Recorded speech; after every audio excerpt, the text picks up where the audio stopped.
So we begin in Russia, where its defense ministry says 63 of its servicemen have been released by Ukraine.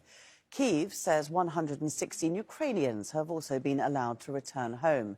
Now, according to Moscow, amongst the Russians freed are those who work in a sensitive category. The United Arab Emirates was involved in the negotiations. Now, we have correspondents in Moscow and Kyiv. Let's start with Osama bin Javed there in Moscow. Osama, tell us a little bit more about what we know of these Russian prisoners who've been released. Well, the Russian Ministry of Defense says that these people are now being treated for psychological and medical help.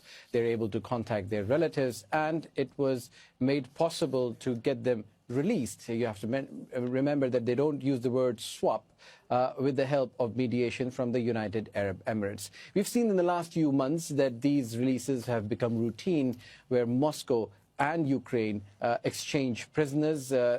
Obviously, we've heard from Kyiv that they've been receiving more prisoners than Moscow, but this has been a case that we've seen a number of times.